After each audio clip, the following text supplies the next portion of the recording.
A little bit, yeah. Kind of like baseball. Yeah, kind of like baseball. The Chiefs have done what the Royals have done to you in Not exactly sure baseball. that I want to see, other teams' success as much. I understand. I hear you.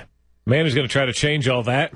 Marty McDonald, SaveOurChiefs.com, at SaveOurChiefs on Twitter. Good morning, Marty. How are you today, sir?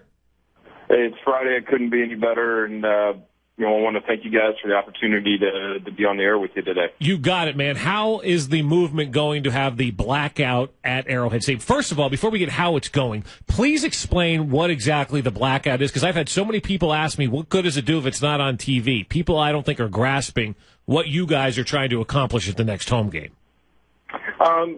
Great question. And what we're trying to do is actually create a message inside of the stadium. We want Chiefs ownership. We want Clark, his mom, his family, his brothers, sisters, everyone to see Chiefs fans wearing black. And it's not so much about what it will look like on TV, but it's the message that it's going to send to the key decision maker here.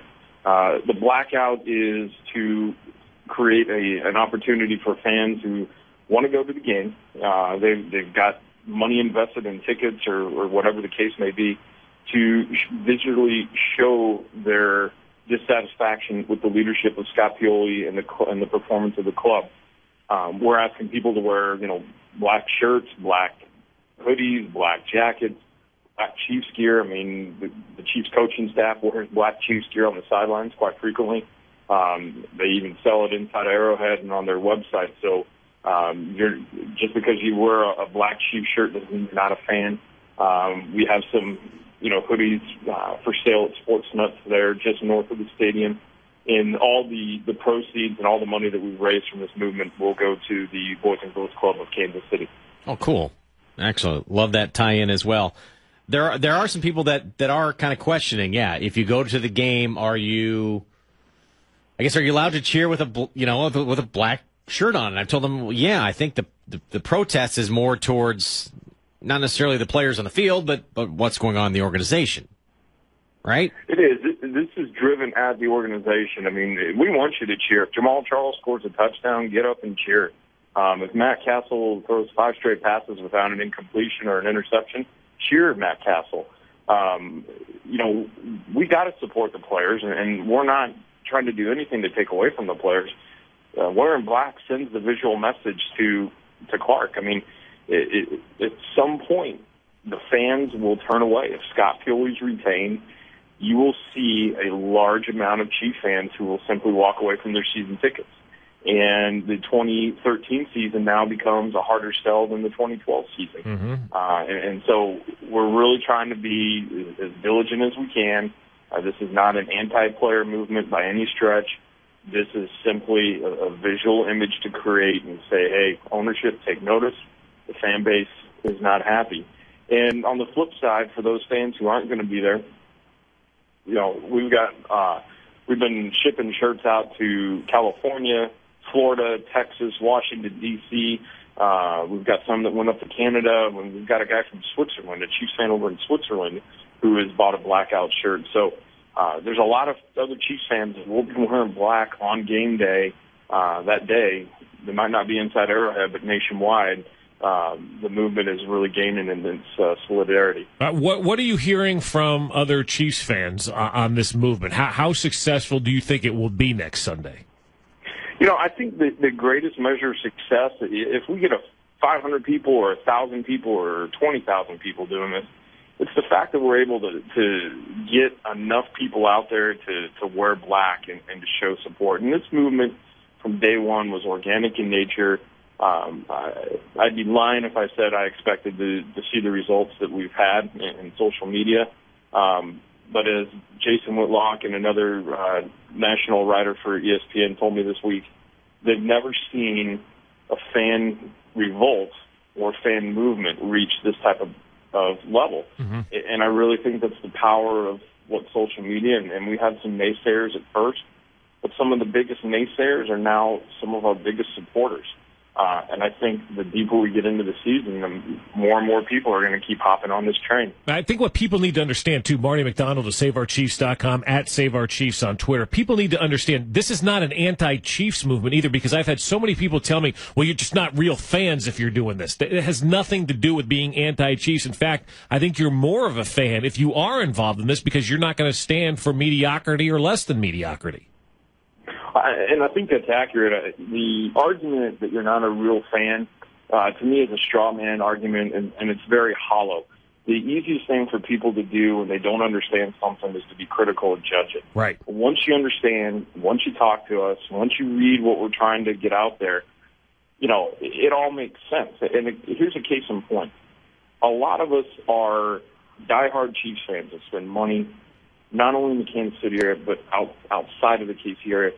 We're spending money to fly back. Alone, this trip for me to come back to Arrowhead for this game, for my son and for my father, it's going to run us over $2,000 just to fly back in airfare, hotel, car, food expenses, all that. Mm-hmm. And so we're putting money out to support this fan base, but we're also standing up and say, hey, enough is enough. And I want to cite a very significant statistic that has not gotten any play in the Kansas City media. If you look at Pro Football Forecast, and they have the ability to statistically analyze the history of the NFL. Basically, they've graded out the 3 worst teams in NFL history. Right now, the dubious honor goes to the 1954 Washington Redskins, who graded out at a negative 19.7. And this is a point scale based on a myriad of stats. Mm-hmm. The 76 Bucks, who everyone attributes or associates the worst season ever to, are at 17.9 as well. So they're right there. The 2012 Kansas City Chiefs are at negative 18.4. So with still half the season left, we have the dubious shot at beating the 1954 Redskins for having statistically one of the worst seasons ever. Wow. And, I don't think anyone out there wants to see that happen. But we also have to stand up as a fan base and tell the management, hey, you've got a GM in place who is more worried about peanut butter and jelly sandwiches being made right, who's more worried about candy wrappers, making sure the blinds are closed, than going out and compiling a roster of the true right 53 that'll be competitive. Instead of the right 53 that'll bow down to him and kiss his feet. Yeah, I mean, and I think there's a degree of that. Ever since Mike Vrabel left the organization, and Vrabel was very instrumental in helping Todd Haley get through a lot of his first, year tendencies and mistakes as a rookie head coach. There is a leadership void, and a lot of these are guys who they're good human beings, but they're also not boat rockers. And the signs are on the wall that we're going to see a departure for some players here in the offseason, more than likely Dwayne Bowe. But, we need a strong general manager that understands football and is going to create his own path and not try to recreate the Patriot way, which was incidentally born in Cleveland, of all places. Right. Now, Marty McDonald of SaveOurChiefs.com, besides wearing black to the game and getting the shirts at SaveOurChiefs.com and, of course, at Sports Nuts just north of the stadium, what else is going to occur at the next home game? Will there be more banners in the sky? Yeah, we're going to have more banners. Right now we're waiting to see how Monday night goes. We're going to evaluate the results of the Monday night game, and we've got a couple of different options on what the banner might say and where we might fly the banner as well, in addition to Arrowhead. And then from there, we're going to keep evaluating and keep putting the public pressure on. And I think it's comical that the Indianapolis Colts, who basically had to reboot an entire franchise, are sitting in a 6-3 position right now and headed to the playoffs with a rookie quarterback, an interim head coach, and they are the antithesis of how an organization rebuilds. I mean, if Kansas City truly wants to look at how you reload an organization, they got to look to Indianapolis. Not only what Bill Polian and Peyton Manning did, but now with the Colts' new GM and what Andrew Luck's been able to do. And so it baffles me that tickets for the Chiefs-Colts game on StubHub are at $3.99. I mean, you're talking about a price equivalent to a Mighty Kids Happy Meal at McDonald's right now. Yeah. It's unbelievable. Well, Marty, continue the good luck, or the good work, I should say, with this campaign. We'll probably talk to you again next week before we get everybody geared up to go out there on Sunday afternoon against the Cincinnati Bengals. But go to their website, SaveOurChiefs.com. Check them out on Twitter, @SaveOurChiefs. We're black to the game against the Cincinnati Bengals, and continue to bang the drum that we do not want the status quo to continue here in KC. Thanks, Marty. All righty. Have a great weekend, guys. Thank you. Take care. Again. You too. Marty McDonald of SaveOurChiefs.com, @SaveOurChiefs on Twitter. And that's essentially what it is. We cannot stand for the status quo in Kansas